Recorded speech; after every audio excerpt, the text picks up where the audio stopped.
Episode number 82 with Steve Feld. I'm Travius Stewart, and I want to help you move past barriers and obstacles that are preventing you from getting what you want in life. This is Breakthrough.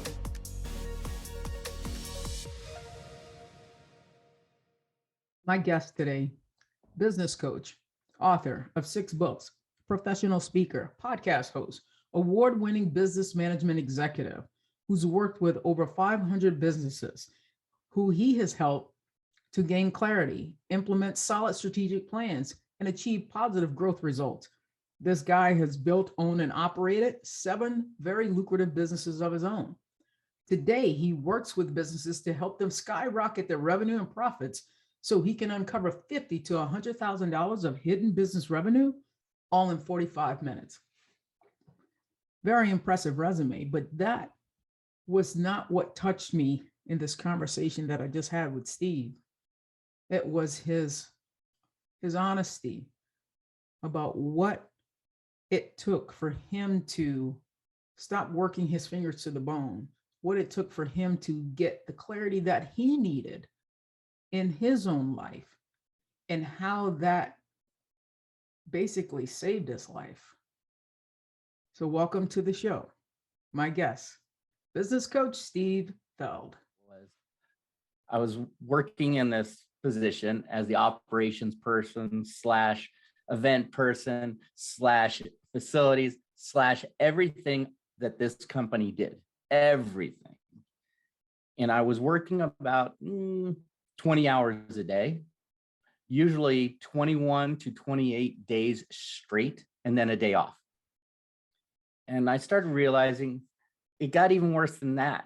I mean, morning, since it was about 40 miles away, my morning commute would be about an hour and a half. My evening commute, if I didn't leave in the middle of the night, would be around 2 hours. So it's like, well, I'll just skip rush hour and stay here. So I started getting into work earlier and starting to leave later to avoid rush hour and everything else. Well, after a couple of years of this, obviously it takes a toll on you, your life. You have no life, actually. It's all about work. Even your one day off that I had, it was nonstop phone calls, help with this, help with that. And even though I did my best to train and guide others, it was killing me. So where am I going to get that help and training? Who's going to help me at that point?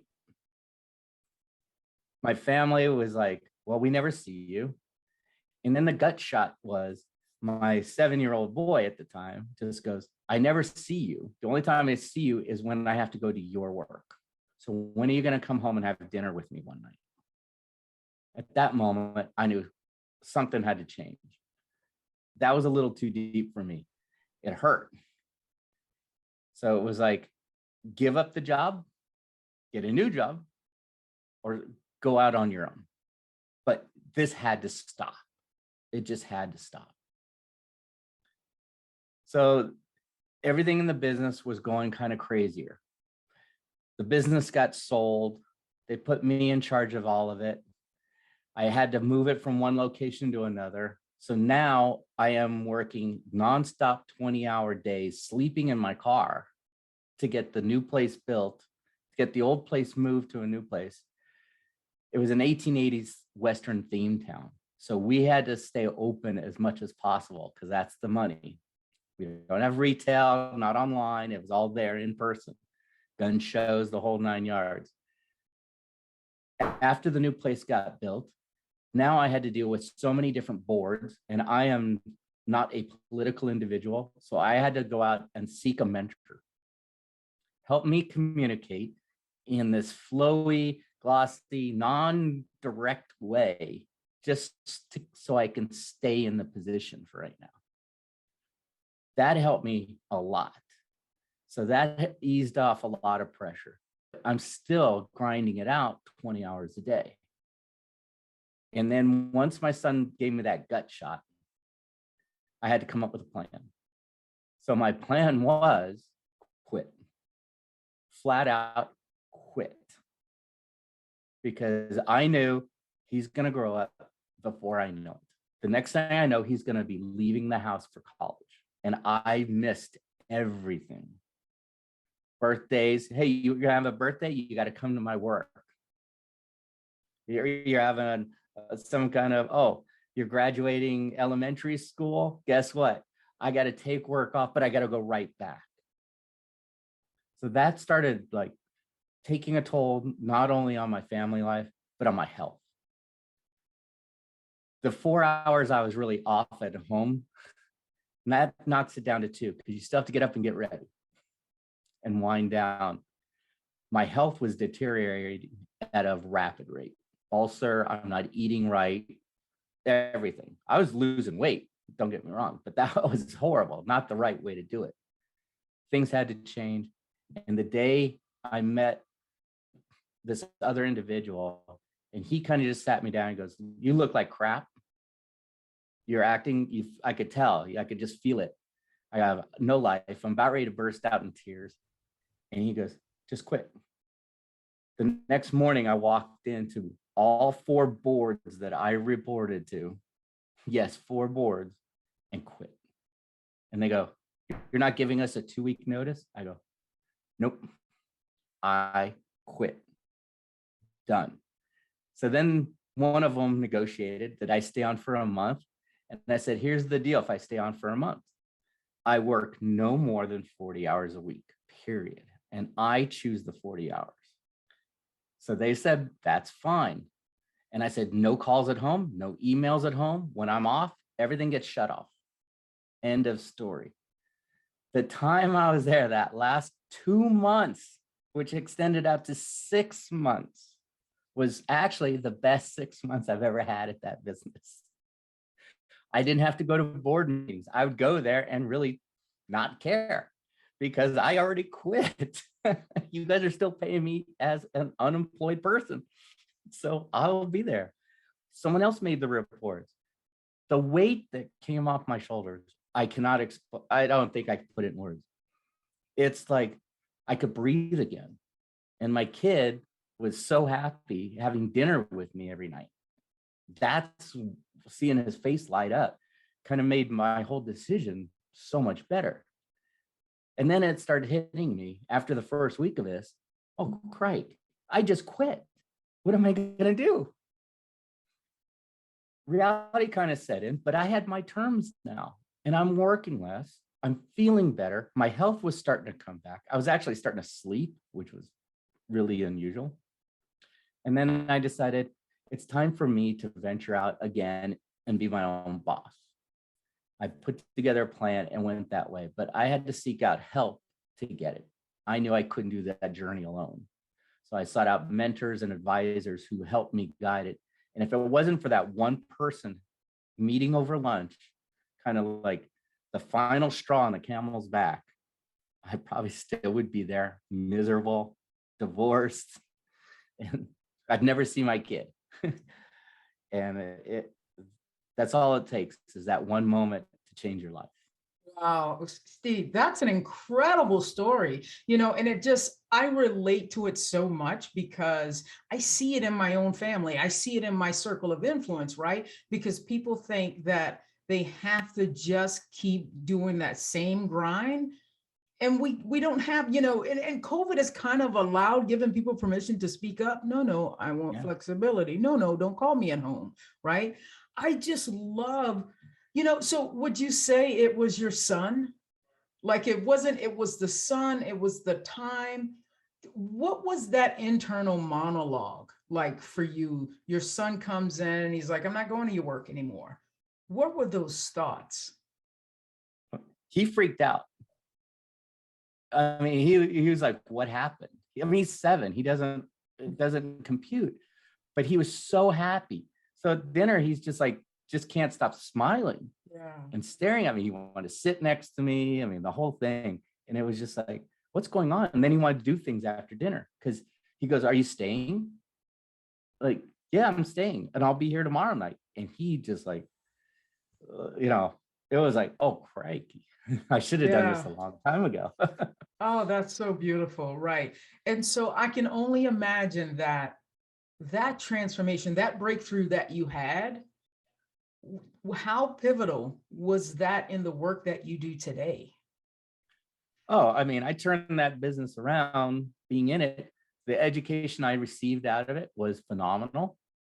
The person who was the general manager before I took his spot. He taught me a lot how not to be a good manager. I mean, he was a horrible leader. Yeah. And I learned a lot, believe it or not. But I also learned how to negotiate. I learned other skills. And then the biggest lesson I think I learned was how to say no, how to define your parameters. Because when I'm in that meeting defining my parameters, I was shaking. I had my hands under the table because I was shaking so hard. And my heart, if it would have came out of my chest, I thought it would have.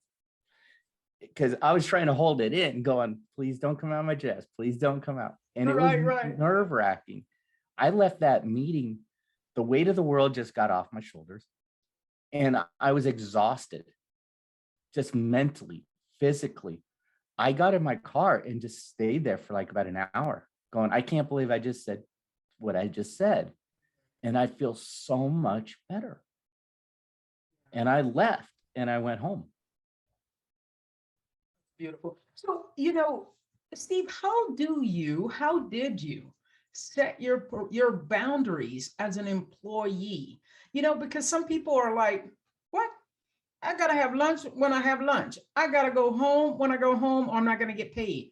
How do you balance that? Yeah, it was weird because most of the places when they brought me in as an employee, it's like they brought me in to do a certain job that was so unique. And I'm dedicated to what my craft is, my knowledge. Yeah. But that time it was like that position, it was like I'm all in. And another one, I set my boundaries pretty hard. It was right after that. So I set my boundaries real hard. It's like I'm coming in at this time, I'm leaving at this time, my lunch is at this time. Right. And then I started realizing something like all employees can negotiate. You can negotiate. It's a two-way street. Yeah. And that taught me a lot. It's like, I'm going to have these days off. Well, no, we need you. No, I need my boundaries. Yeah. Steve, And that helped. nice, perfect. Sorry to interrupt you. If you had not taken a stand for your health, taken a stand for your 7-year-old son, where would Steve be today? Oh, I'd be in the grave. Honestly, I mean, it got to a point where the health was becoming such an issue. So I went to my doctor and he's like, dude, you got to get out of the job. The job is literally killing you. This job is killing you through stress, through workaholism. And you have no life. You have literally no life other than work. Wow. And I mean, and that's got to be a wake-up call, because like whenever you realize it's like, oh, but I'm making this, I'm making really good money over here. Oh, but I'm stressed out, but look at all the money and look what I can do with the money. But it's like, if you're not around to enjoy the money, is it just that you're working yourself, for everybody else, working yourself into the grave, like where Steve would have been? Wow. Yeah. I mean, I got to bank it all because, well, I didn't have any time to spend it. So. Yeah. Which means if you don't have any time to spend it, how much are you actually enjoying life? You're not. I'll be honest. It's like, so the day off I had, was my days off. Mm-hmm. I still got up early, like in the middle of the night, because my body was so used to it. So no matter, setting an alarm clock's a waste of time. Start doing fixing things around the house, yard work, all those kind of things that you have to do, all your errands, haircut, all these kind of like daily stuff, you have to cram in one day. And then dinner with the family.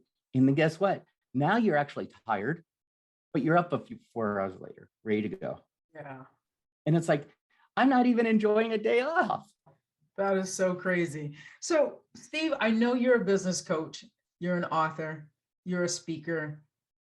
What is your methodology? Like if you had to say, let's say I pulled in 5 different clients who work with Steve as their coach. What would be the one thread, the consistent thing that they would say about Steve if you had to jump in their shoes? I just had an ex-client I just spoke to that we still talk. And he brought up the fact, he goes, it was my follow-up and listening to him. He brought that up out of the blue. I'm like, what do you mean? He goes, you said we were going to talk in 4 months. This is actually 4 months to the day. Yeah. I go, I know, I put it in my calendar and that's how I did it. Nice. Well, there you go. That was the way you were with me. If you said you were going to do something, it always happened. Mm-hmm. And he goes, the thing he loved about it, he goes, he sold his business. So that's how we parted. Yeah. But another thing he said, you were the first coach to actually listen to my real problem and stop giving me a solution before I got it out. Yeah. Wow. I love that. And I could see how he would say that, because you do follow up, because here comes, it's like, ooh, I like this Steve, and he's right down the road. So I love that. So Steve, what are a couple of things you can share with our listeners about, just things that you've learned? What did you learn through your biggest failure? What would you say if you had to leave them with 3 of your best tips so that they can break through their own obstacles, their barriers, to create their more in their life? What would you share with them? Oh, number one, and I live it, I've learned it, lived it, is get help, no matter what it is. Believe me, you're not alone. You might think I'm the only one who has this problem or this going on in my life. You're not.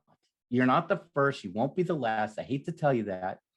I thought the same thing. Guess what? It doesn't work like that. There's always someone out there that can help you, no matter what it is.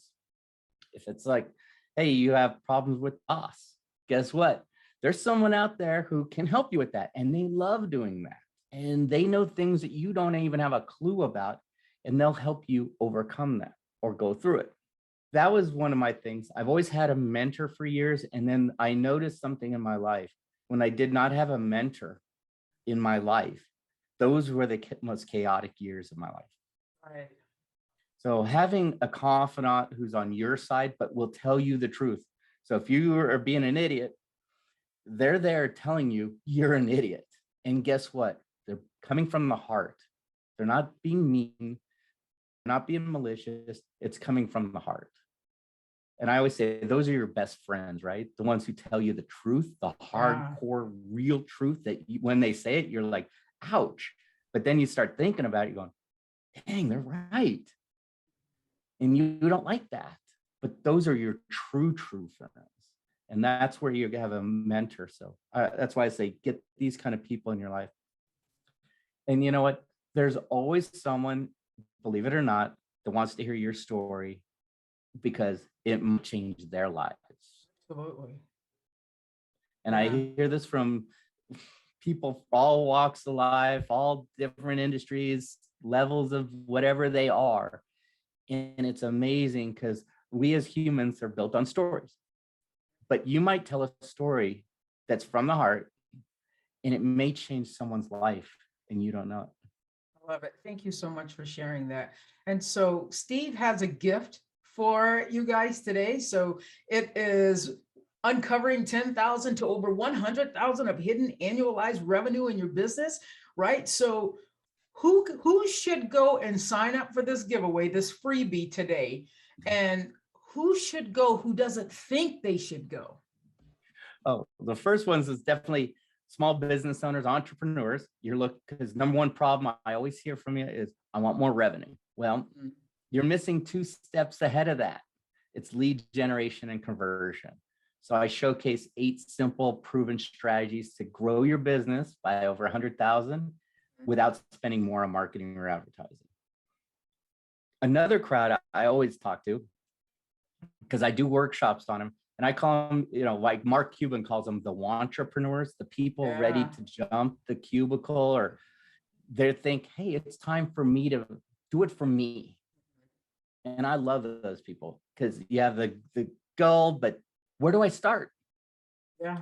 I mean, we even have programs set up for startups, where to go. I'm a big believer, since I learned this a long time ago. Like I said, it's like, I always offer 15 minutes for people. If you have a problem in your business, your life, get on a call. It's not a sales call. It's just someone to talk to that's not going to judge you or, shovel advice down your throat. It's someone to listen to and maybe throw a resource or an idea. I don't know. But I'm a big believer. I've learned the lesson.